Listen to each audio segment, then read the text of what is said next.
By improving Route 1, you are actually, because it is a major artery going through our area and coming from other parts of the Commonwealth, you're able to bring people closer to so many of the wonderful things we have here.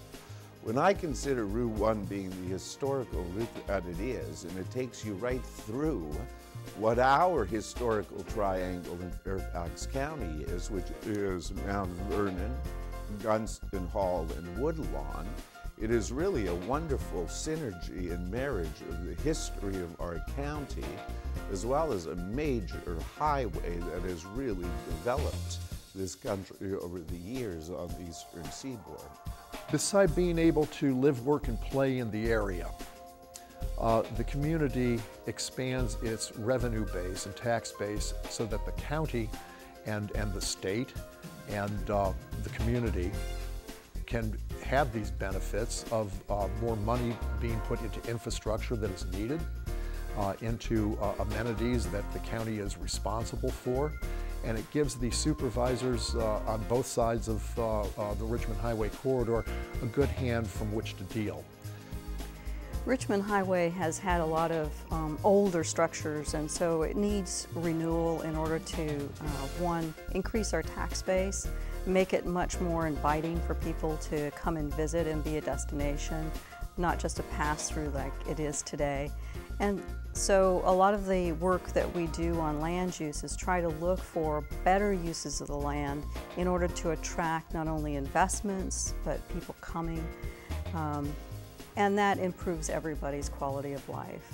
The public improvements along Route 1 have a couple of focuses.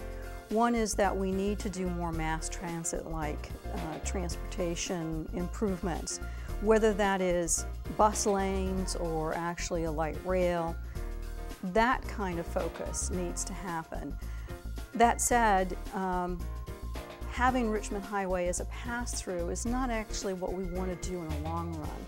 We actually want people to live in the area, and so you can decrease commuting. Those are the kind of improvements for living in the area that's very important, where people can work, live, shop, pray, play. So with the revitalization efforts, which brings new businesses, new residences, and new investment into areas, the expression, a rising tide rises all boats, the thought is that when you get more people in there and you get better and more retail, and you have more amenities and the area looks better because people make improvements to their sites, that benefits everybody. We find that if one person makes their property look better, that puts kind of psychological pressure on the guy next door to do the same thing to remain competitive, and all of a sudden it blossoms and the whole area looks better. And so it's one reason, not only the increased services and the increased activity, but also how a place looks benefits everybody. It's interesting to note that hotels, I've heard that they put $4,000 per room back into the county coffers each year. We are one of the oldest areas in the county that was developed, and we are trying to catch up. We have a lot of sprawled out residential down there, developments that are on half-acre properties.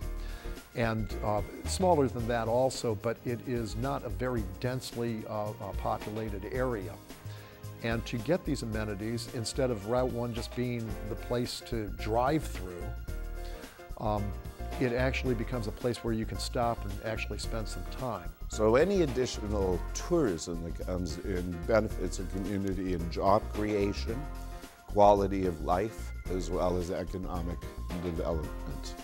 So revitalization plays a very important part in beautifying the community, in providing additional experiences, attractions, and places for residents to go, as well as for the visitors who come here.